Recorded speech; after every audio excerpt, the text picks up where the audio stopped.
Good afternoon, my Real News Midday TV family. Welcome back to the channel for another news update. And in the news this afternoon, Craig Mill Bridge collapse, truck falls into river. 3 persons narrowly escaped serious injury on Saturday evening after the Craig Mill Bridge in Portland collapsed while they were attempting to cross, causing the truck in which they had been traveling to fall into the river below. The truck had reportedly been loaded with stones. The bridge, located along the Buff Bay to Whitehall stretch, had been closed in 2019. Stephen Shaw, Communication and the Customer Service Manager at the National Works Agency, told the news in response that the procurement process is underway for the construction of a replacement bridge. But he said in the interim, the agency had constructed a ford to be used as an alternative to the Craig Mill Bridge. So there's a ford that we have been maintaining since that time that allows persons to cross the river to get into the communities beyond where the bridge is. There are 2 bridges in the area. We replaced one some years ago, and the intention is to replace the other one. We have been going through the procurement process and seeking to get the necessary funds to have the works effected. But of course, persons, despite our best efforts at blocking off the old bridge, persons have gone there time and time again to remove the impediments, and we have seen what has transpired. Residents of Craig Hill also admitted that signs were erected by the NWA cautioning against using the bridge, adding that marl had at one point been deposited to block access to the structure as well. But they said whenever it rains heavily, the ford constructed by the NWA becomes impassable, causing them to use the compromised bridge.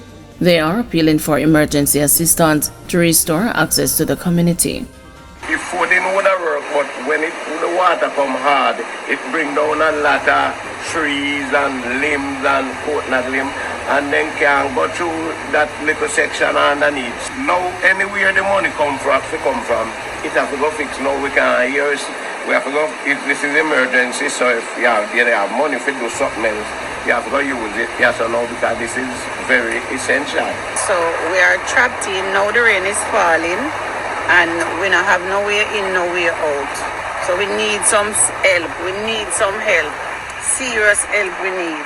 We need the relevant authority to come now and help us right now. Bus driver fatally stabbed in Spanish Town.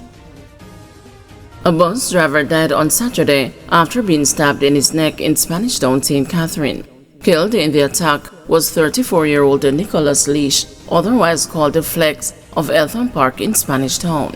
Reports are that about 10:50 a.m., Leash was traveling on a Toyota Coaster bus which was being driven by a colleague. Upon reaching the vicinity of Popular Store along Young Street, 2 men boarded the bus. The men immediately attacked Leash, during which he was stabbed in the right side of his neck with a sharp object. His attackers escaped. A motorist assisted the injured man to the Spanish Town Hospital, where he succumbed. No motive has been established in Leash's death. The Spanish Town Criminal Investigation Branch is probing the matter. Cabby Big Brief booked a serious Christmas Eve knife stabbing. 39-year-old Gary Grant, otherwise called the Big Brief, a taxi operator of Storm District in Manchester, has been charged with wounding with intent following an incident in Christiana, Manchester on Tuesday, December 24. Reports are that about 10:30 p.m., Grant and another man had a dispute during which he allegedly used a ratchet knife to stab the man in his upper body. The police were summoned and the injured man was taken to the hospital where he was admitted for treatment. Grant was later accosted and subsequently charged. His court date is being finalized. Busy gun ammo finding day for Denham Town cops on Saturday. The Denham Town police in West Kingston had an active day in search of illegal guns and ammunition on Saturday. In one incident, a Taurus pistol with a magazine containing 10 9mm rounds of ammunition and a substance resembling cocaine were seized during an operation at Upper First Street, Trenchtown, Kingston 12. Reports from the Denham Town police are that about 9:15 a.m., law enforcers acting on information conducted a targeted raid at a premises where a bedroom was searched in the occupant's presence. During the search of a bedroom, a bag containing the weapon and a white hard substance resembling cocaine was found. A man was arrested in connection to the find, but his identity is being withheld, pending further investigations by the police. Later in the day, investigators from Denham Town station seized a firearm during an operation at the intersection of West Road and the 3rd Street. Reports from the station are that between 4:20 p.m. and 7 p.m., law enforcers acting on information conducted a targeted raid at the location, during which a Mach 11 9mm submachine gun was found in a bag. No arrest was made in connection with the find. St. Catherine businessman charged with assault. 30-year-old Kevon Bailey, a business owner of Planters Old Harbor in St. Catherine, has been charged with assault occasioning bodily harm following an incident in Island Farm Bush Park in the parish on December 28. Reports from the Old Harbor police are that about 1:30 p.m., Bailey went to the home of a woman where an argument developed. During the argument, Bailey reportedly punched the woman in her face, resulting in swelling and bruises. A report was made and an investigation launched, and Bailey was subsequently arrested and charged. His court date is being arranged.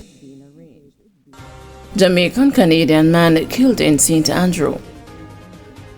A Jamaican Canadian citizen was killed in St. Andrew on Friday night.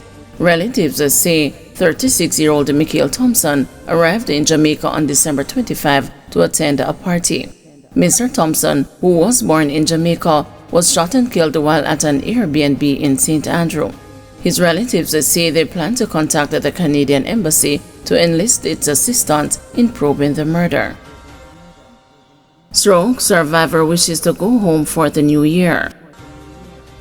With the new year fast approaching, Rupert Whitfield has one wish: to leave the Kingston Public Hospital and to go home.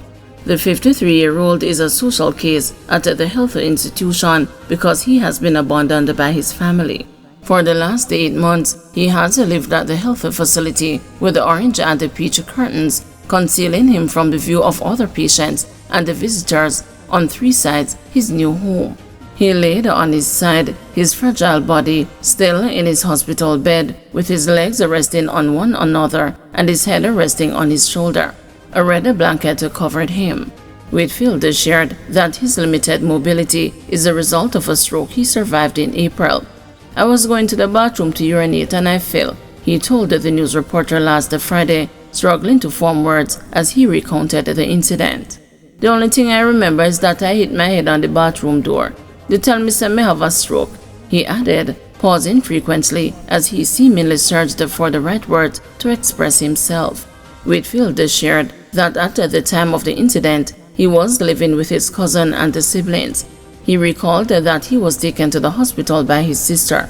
However, he shared that he has not seen much of her or his other family members since.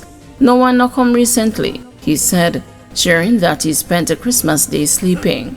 "Me no get no visit. I feel away because it's your family," he said, his eyes filled with sadness. He said that the holiday season has been rough because, for the first time, he spent it without a family. He shared that he often looked forward to the warm home-cooked dishes they would prepare, especially baked chicken, which is his favorite dish. However, instead of basking in holiday cheer, he slept the day away, receiving his meal through a feeding tube. "Anybody would have feel away if you have family and them not come. If it was your family and you have Christmas dinner all the while, and you not have it now, you must feel uncomfortable," he said, his voice trembling as he expressed how their absence has impacted him. "There is no life living in a hospital. I can't get to move about," said the 53-year-old, who noted that he was very active before the incident. A skilled tradesman, Whitfield said that he used to fix televisions, radios, microwaves and fans for a living.